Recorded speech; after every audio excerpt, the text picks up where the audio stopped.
This is the real one. So we're going to talk about cloud computing and virtualization for our first podcast. Yeah, I'm super pumped, man. That's the plan. So hopefully we can get this up on YouTube or Spotify, and it should be a good time. I'll make this a little bigger. I can barely see it. What about you? Now I can see it. Yeah. Okay. So we got bullet points for this topic we can look at. But you specifically had your own rework on what you find most interesting about Yes. technologies. So yeah, I mean, what I was thinking when we saw this topic, right, of like cloud computing and virtualization, what automatically came to mind, at least for me, was like warfare, right? Like what happened when, in a dispute that one country decided to take out another's data centers. Yeah. Like, does that cripple the government, the company that rely on those data, and how, a country respond to that? Yeah. So, from my perspective, from what I understand about technology as a whole, is that, and let's say hacking, for example, like once you're able to break in, which is the hardest part, the lateral movements themselves, getting to that point is pretty tough. But once you're actually into the infrastructure and you have like full control of everything, it's pretty easy to take out an entire entire government organization essentially from there. Like if you get access to these kind of things and you're just moving around in there, you almost are more than likely going to break something even if you weren't trying not to. So you can go ahead and say something about that. So do you think it's more dangerous in terms of like hacking into a data center, or do you think it's, like what do you think would be a more detrimental effect, hacking into a data center, or if they actually like, bomb a data center? Okay. Yeah, so I would say honestly hacking into a data center, because from there, if you get full root privileges or full admin privileges, not only are you accessing just one data center where some of it, the storage might be held at, you'd also get the credentials to access things from, all the data centers. So if you have like one in this region and you have one in this availability zone, you're able to, manipulate and receive that data, as opposed to just taking out one section where you don't. I mean, Amazon themselves don't even tell you, where your stuff's located at. You just know that it's separated. That is true, and to your hard target. Yeah, to your point, right? You would probably have to bomb all of them, because what big companies that are hosting those cloud services are doing is making sure that your data is being backed up in like 2 or 3 different data centers. So even if one goes down, then you have your data right there from another data center. So to your point, right, like the advantages is definitely if you hack into one of the system and you can move around and gain privileges to another one. Yeah, that's actually called fault tolerance, essentially, making sure that if something goes down, your ability to get back to a working functionality, or the mean time to repair is what they call it, MTTR, is at a relatively low rate. So they can have like a cold startup where you have nothing necessarily prepared, and it can take longer to do that, or you can have like a standby resource where you're not paying full price to keep it all the way up and running, but it's like a somewhat ready to go. Like you have some things on file and ready to be spun up to speed pretty quickly. So there's different ways of going about doing it, but yeah. So when you think like, so as we're exploring now a lot of companies. So I've worked with a lot of big organizations. What they're doing right now is taking their data and hiring one of the big 3, either Azure or Google Cloud or AWS. They're hiring one of those big companies and trying to get all their data on the cloud, versus that company itself having 1 or 2 data centers and backing up all their data. What are some drawbacks do you see for those companies, and what risk like do you think they're putting themselves in? Do you ever think there's at a point where, let's say, one of those hosting companies like Azure or AWS have an issue? Do you think it cripples that big business, or do you think there's some contingent plan that either AWS have or even the company itself. Yeah. So, I mean, that kind of is the first bullet point I'm reading here as well, which is essentially whether you want to be all in on public cloud or if you want to do a hybrid cloud of your own, which is essentially still having internal structure but offloading certain things to the cloud that you might need to expand upon. So if you're getting a lot of data where you're not sure where you're going to be at, Mm-hmm. that's one of the main benefits of the cloud essentially, is that you can pretty easily spin up extra resources. Right, right. So I would say that from a security standpoint, though, you don't necessarily want to be all in the exact same cloud if possible, and you have very important data that you don't want to lose. Mm-hmm. You'd want to have it maybe some in Azure, some in AWS, and even some on-prem. And then that's like the ultimate setup you can have. Just have like 2 clouds and your own, and then you're like guaranteed set no matter what happens.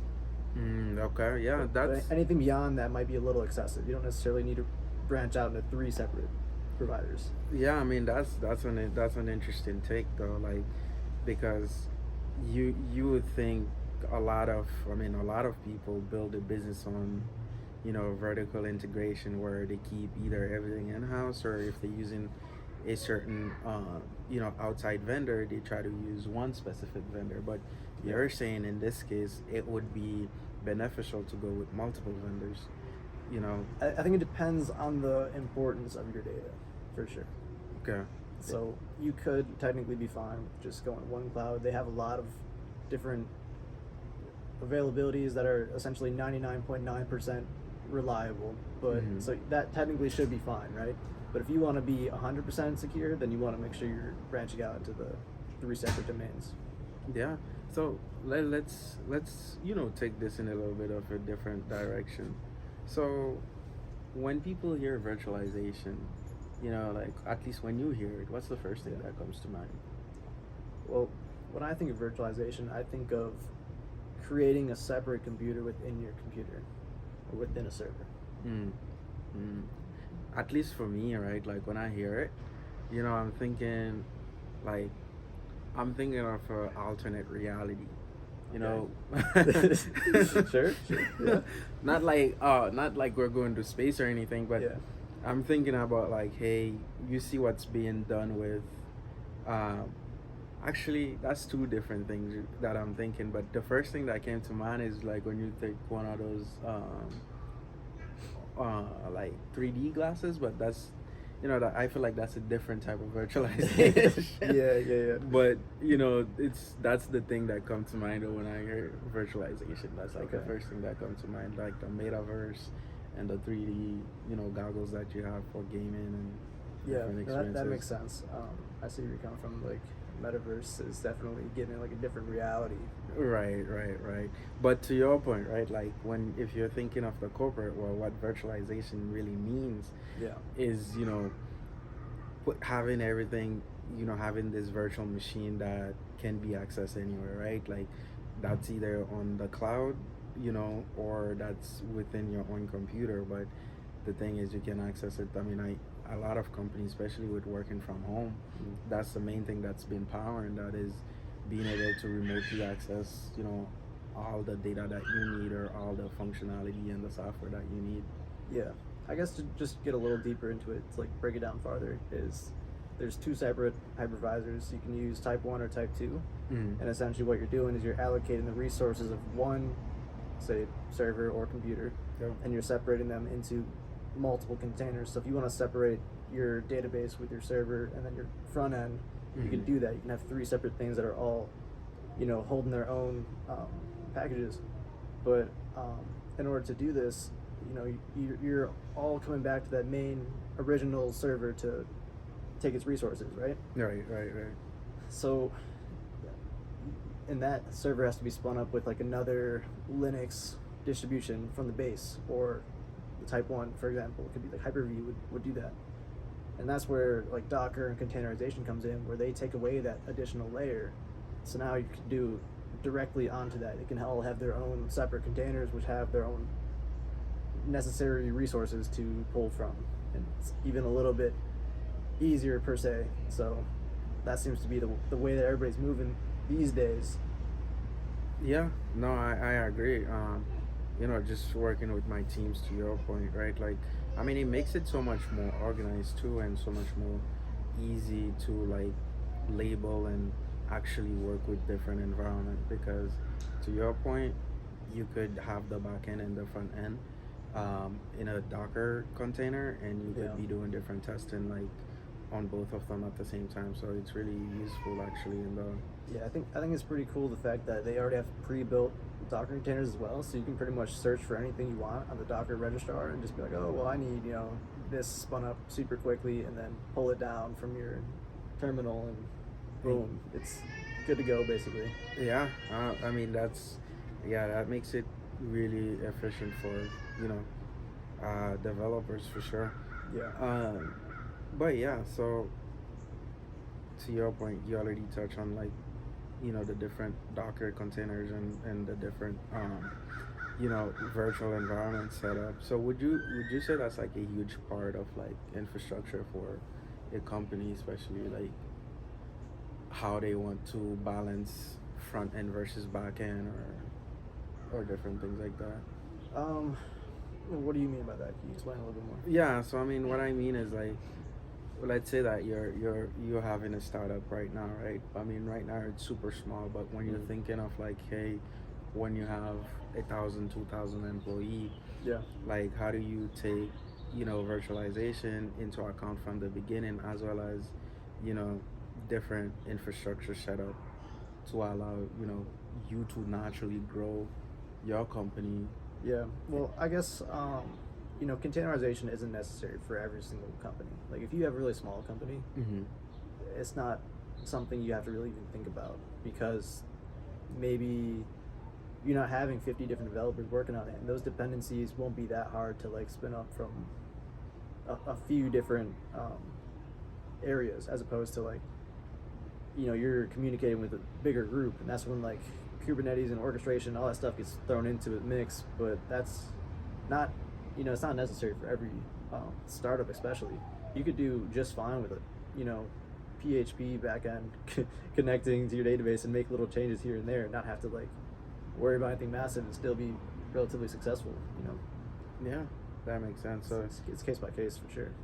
so it sounds like bigger companies that manage in like multiple projects having hundred thousands of developers are definitely the ones benefiting from that. Yeah, what I've seen in AWS, the most common way to run an application is either you can have it as what they call like the platform as a service, where it basically hosts it for you. Like Elastic Beanstalk will do that. You basically put in your code and it'll spin it up for you. Mm-hmm. Or you can do like a 3-tier server, and the first two are public subnets, and then the third one's your database, and it's private. And essentially, you just want to make sure everything connects with the networking behind it, internet gateways, and everything within this infrastructure can communicate, and what's supposed to only be read through the database is secure as well, and it's private, and has to be, the data has to be sent through this architecture first two tiers in order to get to that third tier.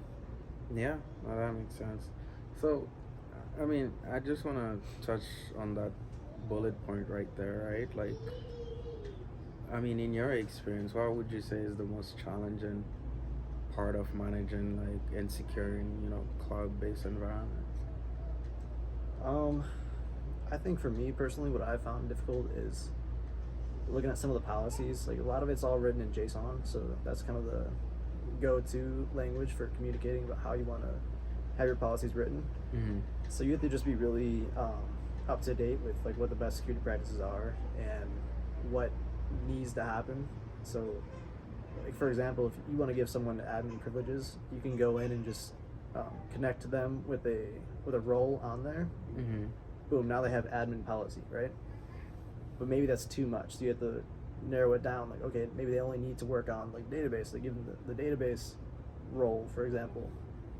So there's automatic policies written within AWS, for example. That's what I'm most familiar with, and you can connect that way. But when it comes to the bigger, you know, businesses and whatnot, that's when you want to start writing the custom policies. And for me personally, I feel like that would be the most difficult part. So if you can get somebody who's good at doing that, that's probably like worth the most. Yeah, that makes sense. But in terms of the securing aspect, right? Like, I mean, would you say that's enough?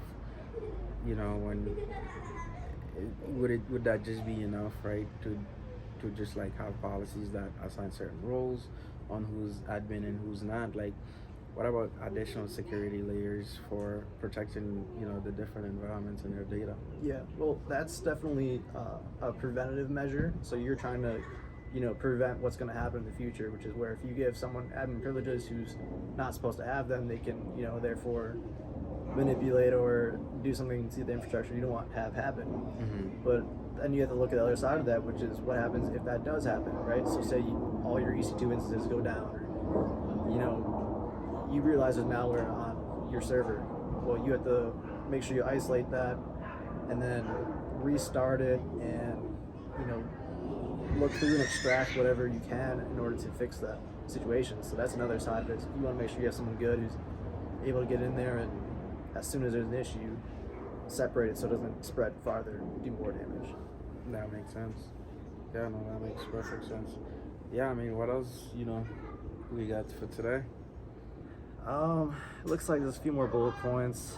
We've got compliance. If you want to talk about that, do you know what GDPR and HIPAA is? Yeah, I mean, so GDPR actually is the European compliance for managing personal data, and just for tech companies in general. Yeah, holding them accountable for the customers' data that they are collecting, which is something I would say we're a little behind when you look at us here in the US, because our data is not necessarily as protected as it should be. yeah. I mean, I think a lot of companies are making a way in terms of like being more responsible, but for example, what happened back in 2017 with Cambridge Analytica and Facebook, that should have never happened. And I do think we're taking the proper measures to make sure that doesn't happen in the future, but it already happened to the people that have the identity being sold to marketers and scammers. So it's making sure that doesn't really happen again. But yeah, what's your thought on it? I mean, I think it's definitely necessary to have those and to be familiar with them and be able to look through and understand what's best practices. But something I was also seeing is that sometimes these policies, which are put in place, and the companies need to make sure you're compliant with this certain aspect, right? Right. So sometimes it becomes more just like a check mark thing, like, okay, we got this, check, we got that, check, and they don't do the extra work that would be involved, as opposed to whatever is the minimum needed. So that's definitely an issue with that space as well. So to expand on that, it sounds like you're saying companies should do more than just checking the box to make sure that they're protecting their customers, right? Like, it's not necessarily, okay, I have this here, but I don't maintain it, I don't necessarily keep up with it, to make sure like it's doing what it's supposed to do.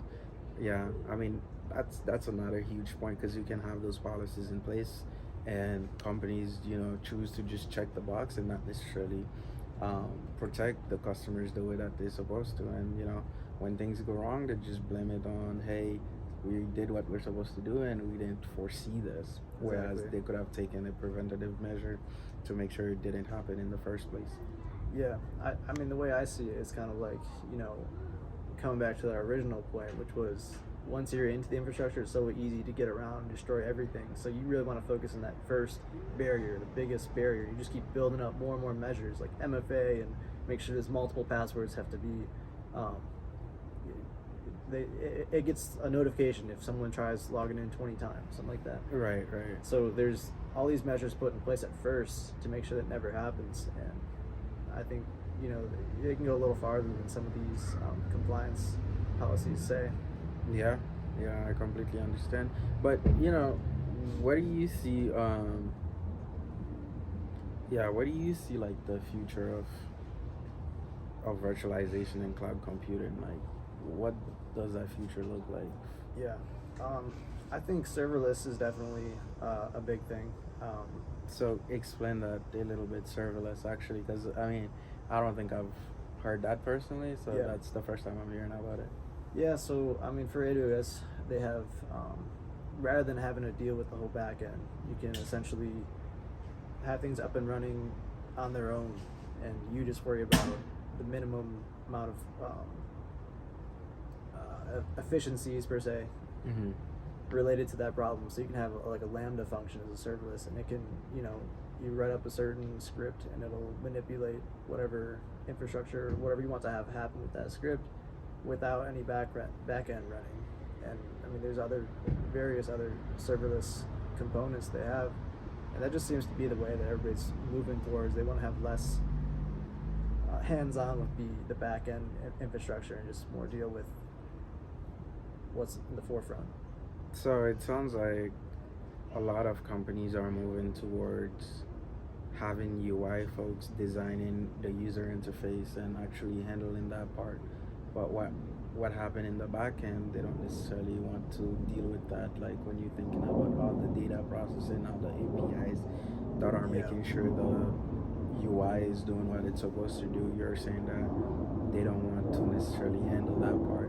But I find that a little bit contradictory, right? Because there are APIs that are specifically for design for a specifically use case. You can't necessarily like use it in another context or like in another environment. So for example, what I mean by that, like let's say we're selling microphones, right?